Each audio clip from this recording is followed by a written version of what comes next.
Vse vas lepo pozdravljam v imenu Jezusa. In tega hočem reči sam tako kot lepo, religiozno frazo, prav zares. Želel bi začeti v vprašanju. Zakaj smo se danes mi tukaj zbrali? Zato, ker nedelja, treba je kot crkvo. Smo prišli zato, da bi peli, smo prišli zato, da bi molili, da bi poslušali pridigo, da bi se družili. Zakaj smo prišli sem? Mislim, da nas hoče Gospod vprašati. Zakaj si prišel danes sem?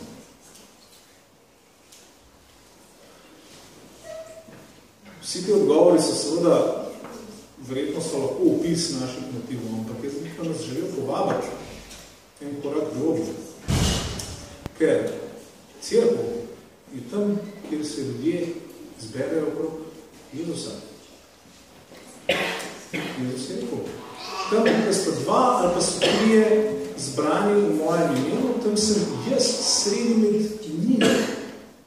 Paste, kakšna velika obljuba. Se pravi, ne samo tukaj, pa tudi celo manj, tudi če mož pa žena skupaj molta, tam je že cerkev, tam je Jezus sam osebno prisoten. In ko se Božja skupnost, Božje ljudstvo v nedeljo, na dan, ko je on vstal od mrtvih, zbere skupaj na enem kraju, se zbere čisto preprosto k njemu.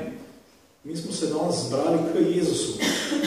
On ni tukaj viden, je pa tukaj še kako in realno, resnično prisoten. In to je v bistvu velika stvar, ker mi se zbiramo okrog Gospoda, okrog njega, ki je vstal od mrtvih. Zato smo prišli k njemu. In s tem smo pravzaprav tudi že napoved tega, kar se bo zgodilo, ker vemo, da bo on ob koncu časa bo zbral, tako kot pastir zbere ovce, bo zbral svoje ljudstvo, izbral iz 4 koncev zemlje, od enega konca nebes do drugega konca, bo vse zbral okrog sebe. Ampak tole, kar danes vidite okrog, je že predslika tega in je že realnost tega, kar upamo in kar pričakujemo. Ljudje, ki so se zbrali okrog Jezusa. In seveda vemo pa tudi tole, da Bog hrani svoje ljudstvo. Pastir hrani svoje ovce, Bog hrani svoje ljudstvo in način, kako nas Bog hrani, je pa najprej in predvsem prek svoje besede. On nam govori in svojo to živo besedo nam uliva, to živo življenje, v katerem smo peli.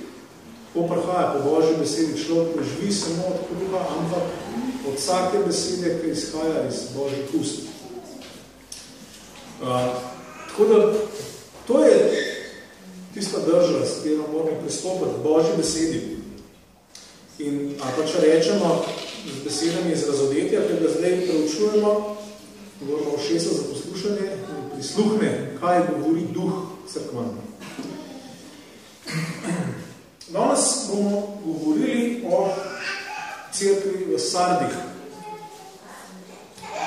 In predlagam, da bomo kar najprej na začetku kar prebrali celotno besedilo, potem pa bomo pogledali vrstico po vrstico, kaj nam sporoča danes. Brabamo v 3. poglavju, razodetja, vrstice od 1 do 6.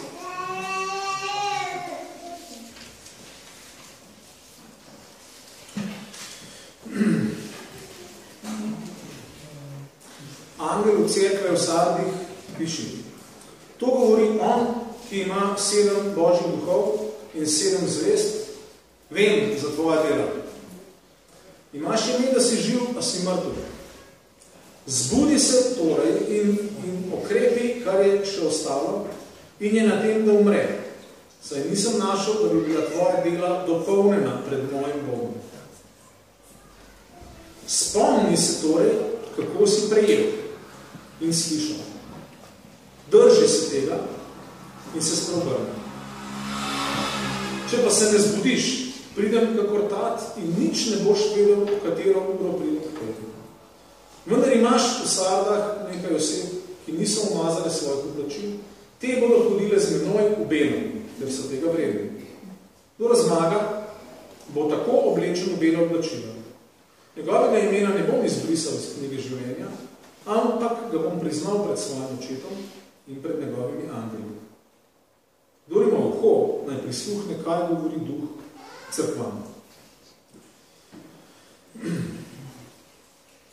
Cerkev peta od teh 7 cerkva. In tako, kot smo slišali, cerkev dobi zelo ostro svarilo. Tole so ostre besede. Ampak seveda, tudi tako ostro svarilo je zdravilno. Bog govori tudi ostro z nami ravno zaradi tega, ker nas hoče rešiti. Tudi to je izraz Božje ljubezni. Ne smemo mešati napačnih predstav z Božjo ljubeznijo, ker prava ljubezen je tista, ki ti zna tudi povedati, takrat, kadar ga lomiš. Ravno zato, ker hoče najbolj znati in te hoče rešiti vsega zla. Zato imamo tak resen opomin pred nami in ki ga moramo tudi resno vzeti. No in kar se da, zdaj v cerkvi v Sadah v tistem času ne vemo, kaj preveč.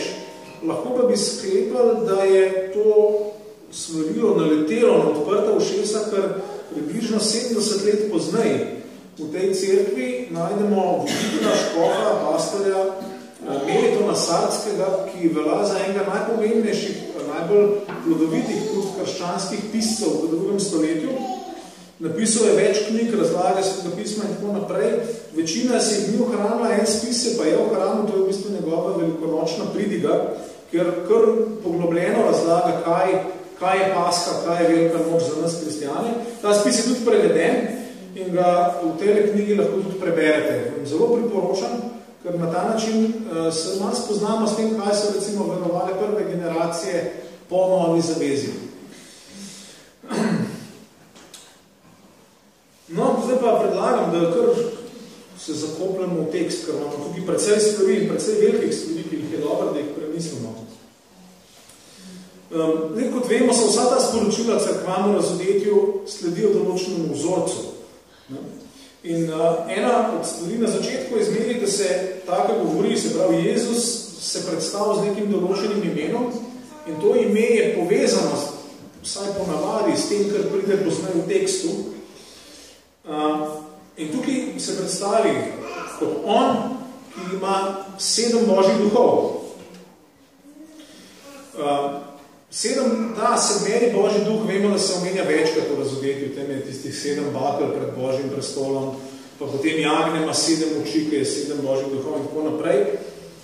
Ampak kaj je s tem, kaj je s to sedmerico? Dobro, vemo, da število 7, da ima to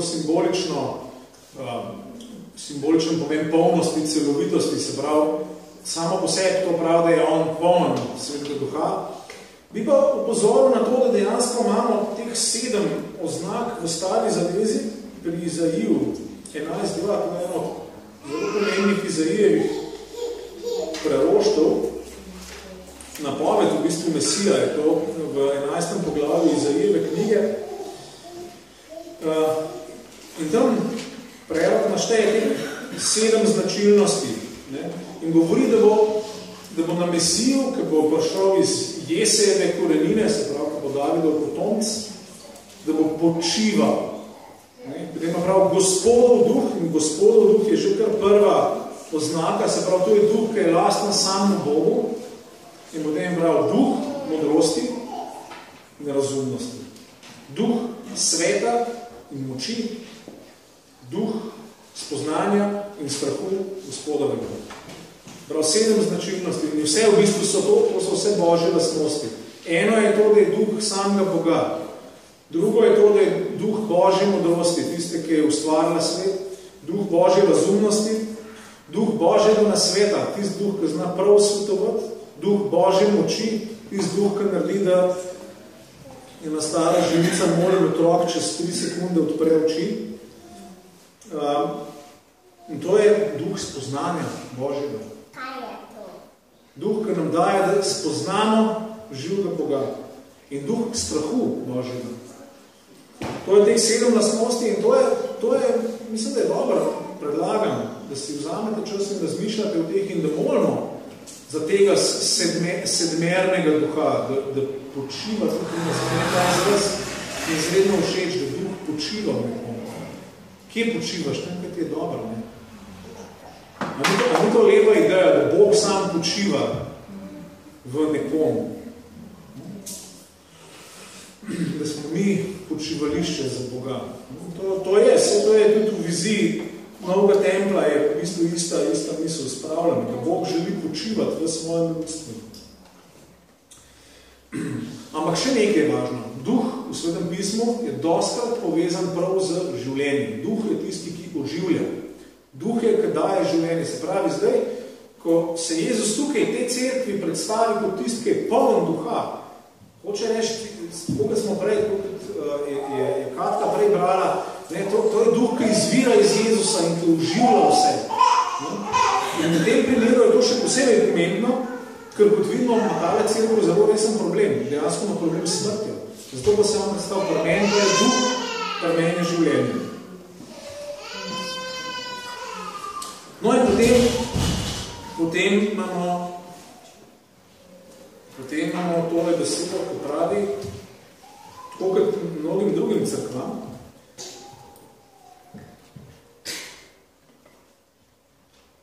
vem za tvoje delo. Vem. In to je čisto nasplošno, je to pravzaprav spodbuda in je to lažno. Vem, točno vem, kaj se pogoda. Vem za vse tvoje, celotna tvoja situacija, vse tvoje probleme. Vem. To je ta prvi, kar reče Jezus na velikih mestih, mogoče to je vsem. Vem, to je vsem ciljno, vem. Vem, kaj je. In to želi seveda Jezus tudi danes tebe pa mene reči. Vem. Vem, kje si, vem, kaj se dogaja. Poznam tvoja situacija. To moramo tudi, to je to, da je Bog prebiva med nami in da on vidi in da se je naselil med nas in nas kliče v bližino vse. To, da pozna našo situacijo. Potem pa seveda pride sporočilo, glavno del sporočila te cerkve, ki, kot sem rekel, je zelo ostro. Je v bistvu sporočilo zbud se. In reče, prav, imaš ime, da živiš, ampak si mrtvi. In to je zelo resna beseda, ker mrtvi so v bistvu tisti, ki ne poznajo Boga. Tukaj govorimo o duhovni smrti, govorimo o tistih, ki ne verujejo v Jezusa, ki so deleč od Boga, ki so utojeni Božjemu življenju. Ampak tukaj pa Jezus pogovori cerkvi. Se pravi, prvo, kar je, nas mora s tem zbuditi, da se mi ne zasanjamo v to, mi hodimo v cerkvu, ok, je z nami. Ne. Bog ve, kje smo, Bog vidi, kaj je z nami. In zdaj, se vam moramo vprašati, kaj je to cerkev v Sardah pripeljalo toliko delež? Kaj se je zgodilo? No in odgovor lahko razberemo iz tega, kar sledi in tudi iz tega, kar Jezus svetuje. In to je v vrsticah 2 pa 3.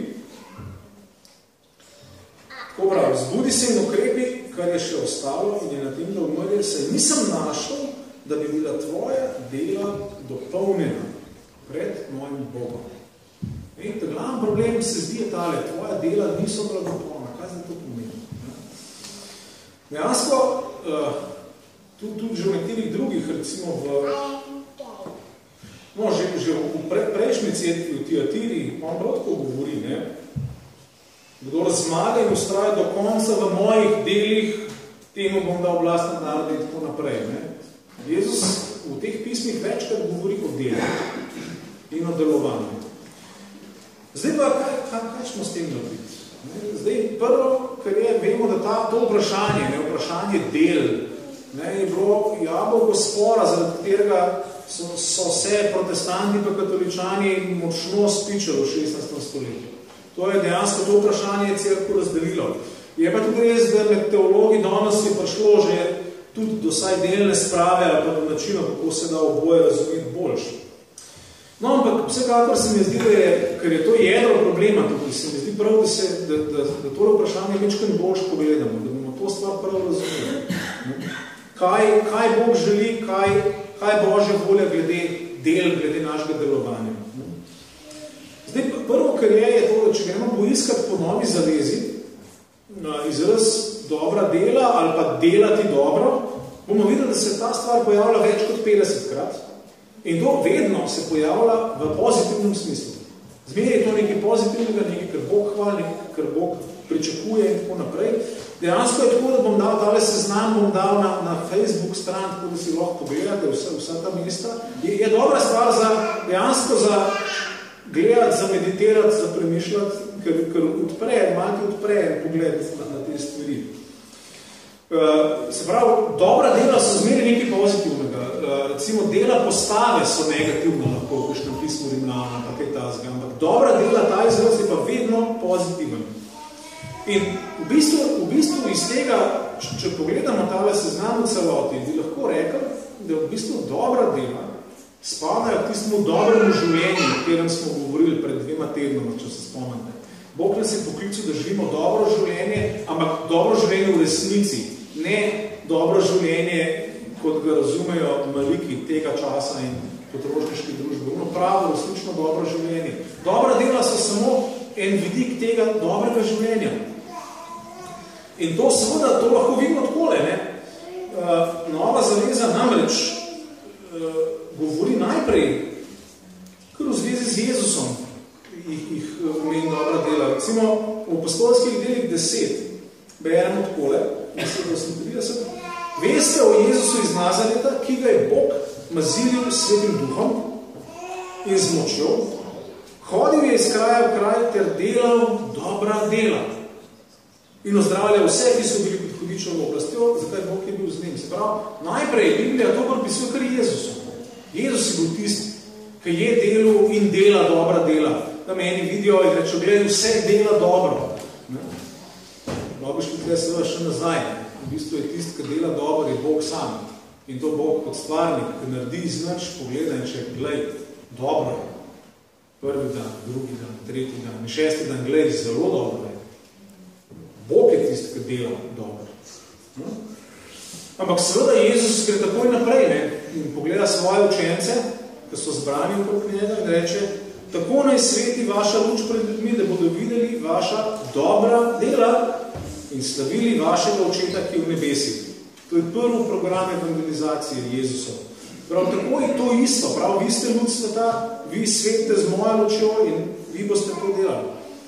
Poglejmo, kako pa to Pavel še močnejš pove, potem v pismu Titu 2.14, prav takole. Jezus Kristus je dal sam sebe za nas, da bi nas odkupil iz vse nepostavnosti in nas zase očistil kot lastno ljudstvo, ki je uneto za dobra dela, goreče. Prav, tukaj je cel smisel odrešenja in tukaj povzeti. Se pravi, ta stvar je v novi zavezi zelo lahko, močno postavljena. Ne? No in tukaj moramo, lahko vidimo, da je tukaj še ena druga biblična prispodoba zraven, ki jo nektera besedila prav jasno navežejo tudi. To je prispodoba, da obrodimo sad. In še konkretno gremo lahko na prispodobo vinograda. Vse veste, da to je že v stari zavezi, recimo prerok Izalija, je celo Božje ljudstvo v primeru z vinogradom, ki ga je zasadil Bog in Bog je iskal sadu na tem vinogradu, sam ga ni najdel. Jezus pove točno isto priliko v Jeruzalemu, pač unim, ki ga bodo v kratkem križali, in isto pove. Bog je zasadil vinograd, pošilje preroke, nobenega sadu na vinogradu in na koncu je poslal sina. Bog ni nobenega sadu dobil od vinograda. Se pravi, in to je taka zelo preprosta primerjava, ki je pa tudi zelo jasna. Zakaj bi nekdo ne smel vinograd nič ne brodi? Vinograd zasadiš zato, da bo grozdje, da bo sladko, užitno grozdje, ki ga bo šedil. In tukaj s tem je poudarjen smisel, kako si Bog zamislil nas, kako si Bog zamišlja ljudi, ki so zbrani okoli Jezusa. Seveda Jezus je potem še en korak naprej v 15. poglavju Janeza pove, da je pravzaprav vinska trta že kar on. Mi smo samo mladike, ki smo tukaj na tej vinski trti in ki seveda črpamo to življenjsko moč, življenjski sok iz trte in dajemo sad. In prav Bog nas obrezuje, prav če pa ne obrodi sadu, pa odseka vrže v ogen. Ista zgodba je. Ampak glavno gre za to veliko, to je ta velika svetopisanska prispodoba, da Bog išče sad. Da Bog išče, da ljudstvo, ko obrodi sad, dober sad, sladek sad, užiten sad, drevo, vse veste, že v psalmu, recimo prvem, drevo, ki daje svoj sad v svojem času. To je prispodoba pravičnega človeka od začetka do konca.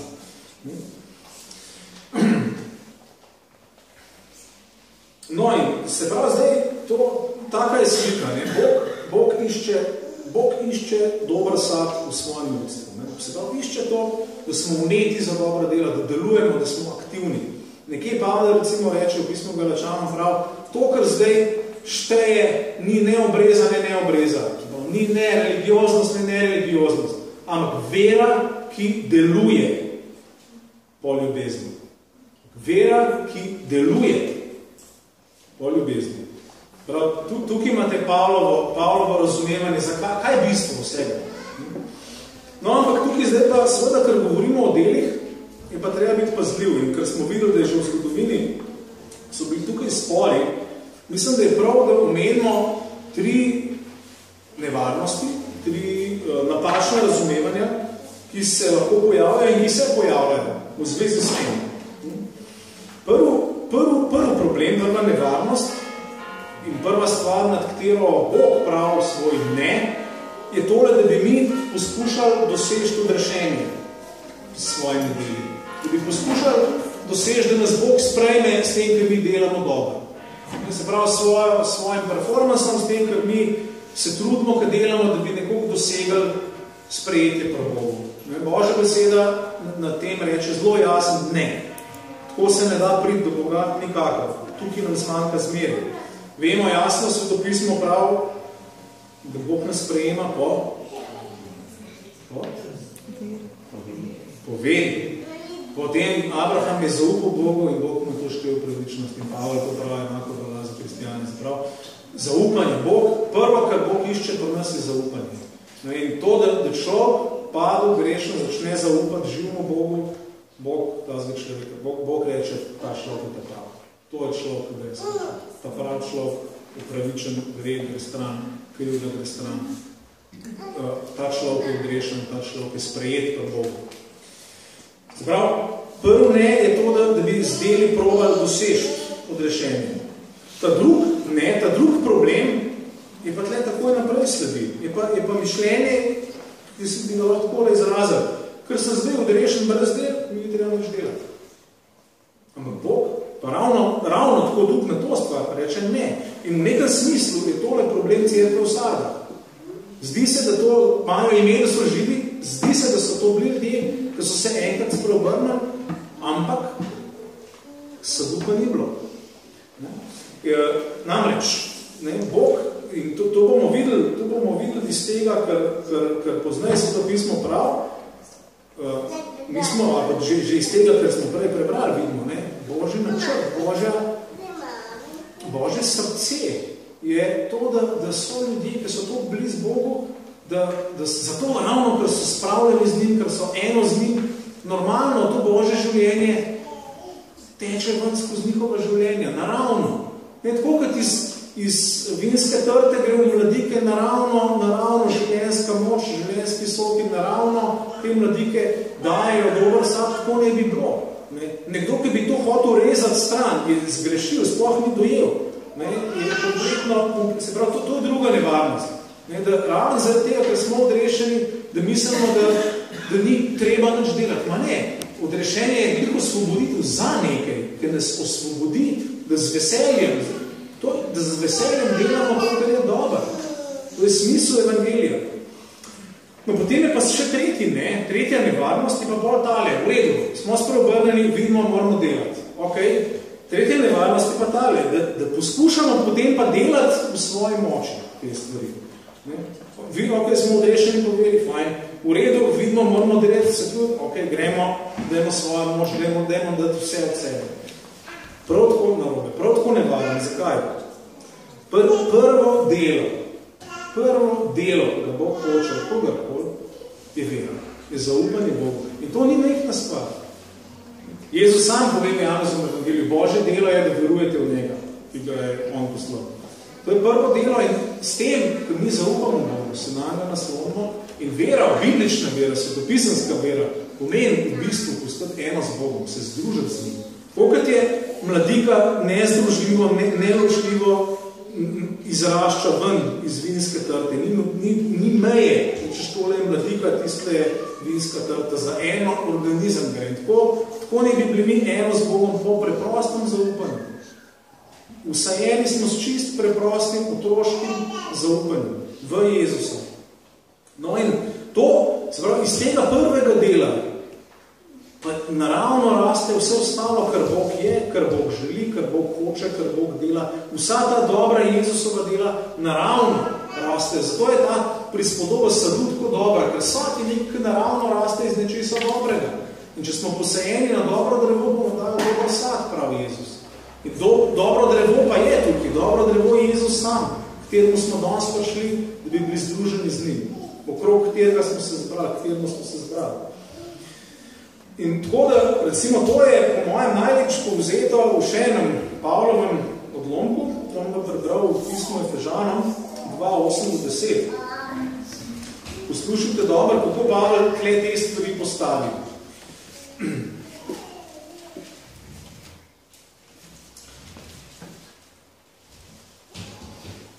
Z milostjo ste namreč odrešeni po veri. In to ni iz vas, ampak je Božji dar. Niste odrešeni iz del, da se ne bi kdo hvalil. Nobene hvale, izključeno, kompletno. Njegova stvoritev smo ustvarjeni v Kristusu Jezusu za dobra dela. Zanje nas je Bog vnaprej pripravil, da bi v njih živeli. Poglejte Pavlovo logiko tle. Najprej kompletno izključ kakršna bolj človeško hvalo. Pove to, da smo mi z Bogom spravljeni, da smo odrešeni in čisti dar Božje milosti. Da ga prejemamo zgolj potem, da ga sprejmemo z zaupanjem. To je, ko smo odrešeni. Ampak tle se zgodba ne konča in tukaj je tisti problem. Drugi problem, ki sem ga omenil. In problem cerkve vsega. Takoj pol pove, mi smo stvaritev. Grška beseda je tle pojema. Pesem, bi mi rekel, stvaritev, umetniško delo. Mi smo Božja umetnina, ki ga je, mi smo Božje delo, ki ga je Bog ustvaril in posebej pripravil, posebej usposobil, posebej navdihnil, posebej opremil, posebej obogatil, da bi lahko ta dobra, čudovita Božja dela delalo tukaj na tem svetu. Da bi to Božjo slavo s svojim življenjem, delovanjem, govorjenjem, mišljenjem, hotenjem prinašalo sem v ta mračen svet. To je evangelij, to je poln evangelij, ki ga Pavel oznanja. In se pravi, v tem živimo prav. V teh vnaprej pripravljenih dobrih delih od Boga. To je poln evangelij in ne samo polovičen. No in tako dejansko potem naše delovanje, tako kot prav drugo Petrovo pismo, nas utrjuje v veri. Tukaj je v bistvu nek tak, bi rekel, pozitiven krog, ki nas vleče gor. Zaupanje nam daje moč in energijo, da delamo in to, da delujemo, nas še ojača v zaupanju, tako rastamo v Bogu. To v drugem Petrovem pismu, prvo poglavje, se lahko to preberete. Se pravi, tukaj vidimo ta ključen problem, ki je seveda tudi za nas pomemben danes in ključen problem v cerkvi v Sardah je bilo to, da je pač so pozabili. In zato jih pa tudi potem Bog opozarja. Na opozorilo. Spomni se, kako si prejel. Kako si prejel in slišal. Kako si prejel evangelij, kako si prejel besedo o Božjem odrešenju. Tukaj je kliče nazaj, preprosto nazaj na polno evangelij. V tem, da smo ga ravno kar prebrali na raznih mestih pri Pavlu in drugje. No in potem druga stvar, ki reče, in to prav, zbudi se, oziroma v izvirniku je to malo močnejši, v bistvu postani čuječ. Bolj ne govori o enkratnem, da se zbudiš, ampak govori o trajanju. Govori o tem, postani trajno buden. Postani tisti, ki je po koncu. Seveda nasproti tega je spanec, je zaspanost. Se pravi, da se Jezus nas kliče, da se trajno zavedamo njega, ki je blizu in ki prihaja. No in to je okrepitev, prav okrepi to, ker je na tem, da umre. Okrepitev prihaja samo iz ene smeri, iz evangelija, ki smo ga slišali ravno kar. No in če gremo zdaj naprej še četrto vrstico, vidimo, da pa je obstajala ena manjšina, ki pa ni padla v to duhovno smrt. Ena manjšina je bila prav, vendar imaš v Sardah nekaj oseb, ki niso umazali svojih oblačil. ki bodo hodile z menom belem, ker so tega vredne. Se pravi, eni so pa obstajali, ki se niso to spotaknili. Tukaj je tudi mogoče dobro, da razmišljamo, kaj to mrtvilo pravzaprav pomeni. Ne? Zdaj, ja, lahko je to, a je to pomeni, kaj bi to pomenilo danes? Ne? Po mojem, tukaj ne gre nujno za mrtvilo v tem zunanjem smislu. Ne? Ker res je, da precej crkva danes po svetu, tako kot jaz gledam, je polnih zabave, polnih šova, polnih razvedrilnega programa, se veliko dogaja, ne? Ampak so brez Kristusovih del. Smrt v bibličnem smislu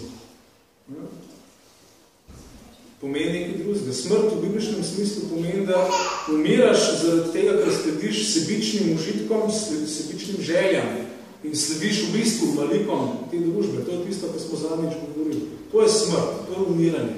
Lahko je na vide zelo pestro, zelo barvasto, zelo kričeče in tako naprej. Vse cela družba je tako organizirana, vse cela družba v bistvu živimo v kulturi zabave. Ne? Dogaja se ogromen, ne? Ponudba je neverjetna, ne? Sem dejansko, ne? Pa dejansko to deluje vse skupaj kot uspavalo. Anestetik, nekaj, ki tvojo bolečino umirja in ti samo umiriš in zaspiš. Tako deluje družba in s ponudbo sebičnosti, ker se ceni užitkov. In to je naš izziv danes. Tukaj smo na podobnem terenu, kot pred 2 tednoma. Ne? Iskati moramo, kaj je tisto pravo veselje, kaj je resnična zabava, ne? Kaj je ta pravo užitek.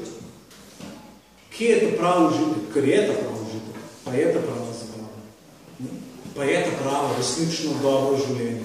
In to pa je naš izziv in to je naš boj danes, ravno tako, kot je bil boj naših bratov pa sester v konc 1. stoletja v Sardah.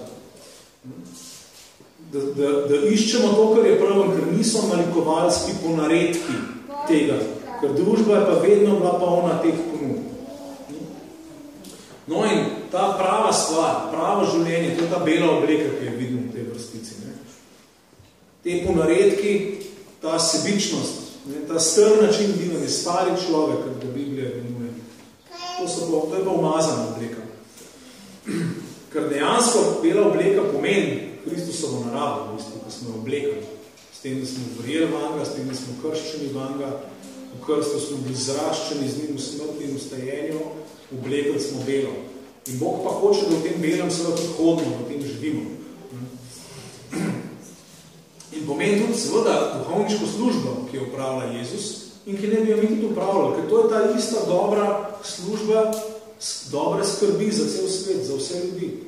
To so ta dobra dela, to je ta inspiracija tega dobrega, da prenašamo ta svet. Dobra dela v korist vseh, to je ta duhovniška služba, to je ta ambasadorska služba, da smo ambasadori Boga na zemlji. In to je ta velik klic, kjer nas je Jezus poklical in želi, da smo budni. In ta izziv sprejmemo. In tukaj seveda je borba, ne? Zato 5. vrstica govori o tem, da se treba boriti in je treba zmagati tistemu, ki zmaga. Kdor zmaga, bo tako oblečen v bela oblačila, njegovega imena ne bom izbrisal iz knjige življenja, ampak ga bom priznal pred svojim očetom in pred njegovimi angeli. Te zadnje besede so spet v bistvu zelo ostro smrtno. Tega, mislim, da nikjer drugje v Svetem pismu ne najdemo tako ostrih besed, ker prav izbrisati iz knjige življenja, se prav, oni so že bili not, pa vam prav paste, če boste ljubili naprej, da se bom zbrisal ven. Oni so bili not, se prav, so bili spreobrneni, ampak so zaspali in so bili na tem, da umrejo. In to se mi zdi, da kaže na to drugo nevarnost, ne, da se mi narobe naslanjamo na to, da smo odrešeni in da zdaj ne rabimo nič delati, ker po v bistvu pomeni zdaj delamo to, kar mi hočemo. To pomeni, da evangeliju nismo pustili še do konca, da bi naše srce preobrazili, da bi naše želje preobrazili, da bi nas rešil slabih želj, ki nas peljejo v umazanijo in končno v smrt.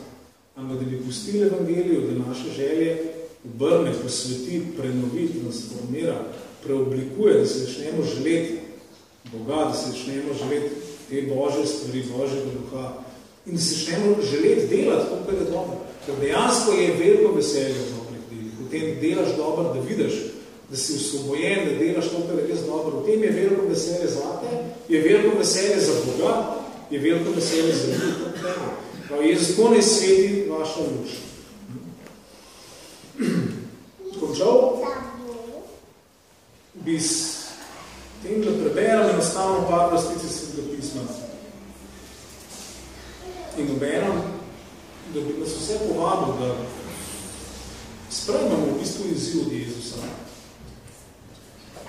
Da sprejmemo izziv, da se predamo posebej danes njemu kot ljudje, ki želijo in ki hočejo delati dobro. In ki seveda pri njemu iščejo moči za to. Ker pri njemu je moč. Mi sami, Jezus tudi prav, sami ne morate ni moč. To je Božja beseda. Ampak znamo pa to narediti veliko in boste narediti veliko. In Jezus nas danes kliče, da pridemo k njemu v molitvi, v predanosti, kot ko smo peli, tebi dajem srce, dajem ti svojo dušo, da se mu predamo, da nas samo sposob in da nas naredi umete, goreče, zato da delamo to, kar je dobro. To je zelo preprosta stvar in v bistvu zelo močna. Tako Božja moč prehaja v svet. Zdaj pa enostavno posluhnimo par vrstica Svetega pisma, ki jih bom kar nanizala eno za drugo. Še enkrat. Tako naj vaša luč sveti pred ljudmi, da bodo videli vaša dobra dela in slavili vašega očeta, ki je v nebesih. Delajte dobro in posojajte. Ne da bi za to kaj pričakovali.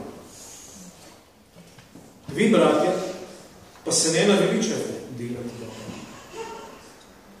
Ti sam bodi vsem zgled za dobra dela.